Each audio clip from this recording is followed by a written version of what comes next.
YouTube kanalımdan herkese merhabalar. Kanalıma ve mutfağıma hoş geldiniz. Bugün sizlere kış aylarının gelmesiyle birlikte oluşan öksürük krizlerini hafifletecek 2 tane tarif hazırlayacağım. Birlikte bu tarifin detaylarına geçelim. Öksürüğümüz bir anda kesilmeyecek ama öksürük krizlerini hafifletecek. Benim de çocuklarıma sıklıkla yaptığım bu 2 tarifi şimdi birlikte hazırlayalım. İlk tarifimizi yapmakla başlayalım. Öncelikle 1 yemek kaşığı üzüm pekmezim var. Dileyen dut pekmezi de kullanabilir. 1 yemek kaşığı olacak şekilde üzüm pekmezi, 1 yemek kaşığı zeytinyağı ve 1 yemek kaşığı da limon suyu, taze limon suyum var. Bu üçünü güzelce karıştırıyorum ve öksürük krizlerinde çocuklarıma birer tatlı kaşığı olacak şekilde içiriyorum. Ve bununla birlikte bol bol ılık su tüketmeye dikkat ediyorum. Ilık suyun da öksürüğü kesmesinde çok fazla yardımcı oluyor. Şimdi ikinci tarifimize geçelim. Bunun için 1 yemek kaşığı toz zencefilim var. Toz zencefilimi kabımın içerisine alıyorum.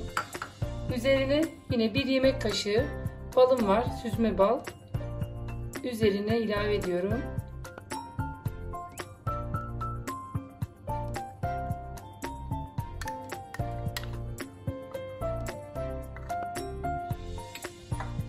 Balımın üzerine de tekrar yine 1 yemek kaşığı dolusu limon suyum var. Bu üçünü de şöyle güzelce karıştırıyorum.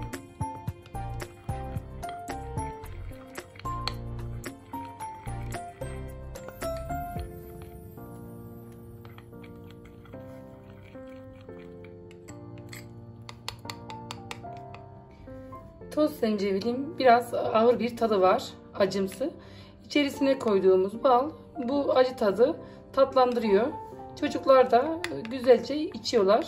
Yine bunu da 2 yaş üstü bebeklerde özellikle 1 çay kaşığı olacak şekilde veriyorum.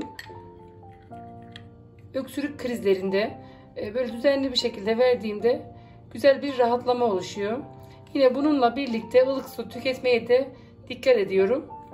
Ilık su boğazımızdaki o kuru öksürüğü yumuşatıyor.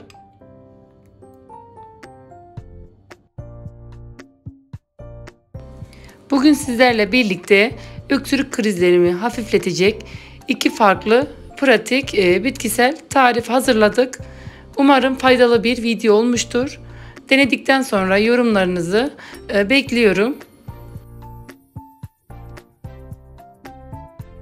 Bugünlük de videomun sonuna geldik. Beni izlediğiniz için hepinize çok teşekkür ediyorum. Kanalımın büyümesi için desteklerinize çok ihtiyacım var.